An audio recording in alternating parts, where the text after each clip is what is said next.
ஆண்டவரும் அருமை இரட்சகருமாகிய இயேசு கிறிஸ்துவின் நாமத்தினால் உங்கள் யாவருக்கும் இந்த புதிய மாதத்தின் ஆசீர்வாதமான அன்பின் நல்வாழ்த்துக்கள்.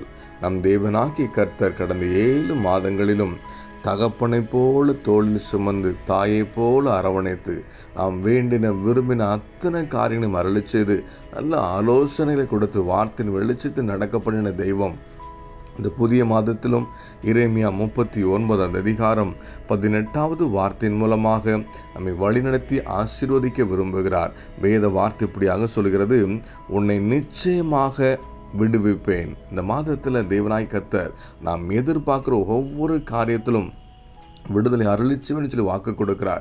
ஒருவேளை பாவத்திலிருந்து விடுதலை வேணுமா, சாபத்திலிருந்து விடுதலை வேணுமா, கடன் பிரச்சனையிலிருந்து, வியாதியிலிருந்து, எப்பேற்பட்ட நெருக்கத்திலிருந்து நீங்கள் விடுதலைக்காக நீங்கள் வேண்டிக் கொண்டிருக்கிறீங்களோ அந்த காரியத்தில் நிச்சயமாக நம்ம விடுவிப்பேன்னு சொல்லி அவர் வாக்கு கொடுக்கிறார். வாக்கு கொடுத்தவர் வாக்கு மாறாதவர். குமாரன் உங்களை விடுதலையாக்கினால் மெய்யாகவே விடுதலையாவீர்கள் என்று சொல்லி வேதம் நமக்கு கற்றுக் கொடுக்கிறது. ஆபத்து காலத்தில் என்னை நோக்கி கூப்பிடு, நான் உன்னை விடுவிப்பேன்னு சொல்லி வாக்கு கொடுத்த தெய்வம். ஆவியானவர் எங்குண்டு அங்கே விடுதலை உண்டுன்னு சொல்லி வேதம் நமக்கு கற்றுக் கொடுக்கிறது.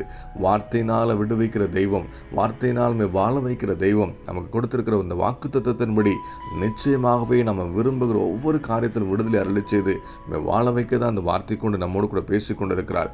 இஸ்ரவேல் ஜனங்களுடைய வாழ்க்கையில் காணப்பட்ட அடிமைத்தனத்திலிருந்து அவங்க கூக்குரலின் சத்தத்தை கேட்டு விடுதலையாக்கின தெய்வம் இன்னைக்கு நம்மையும் கூட விடுவிக்க அவர் உண்மையிலராக இருக்கிறார்.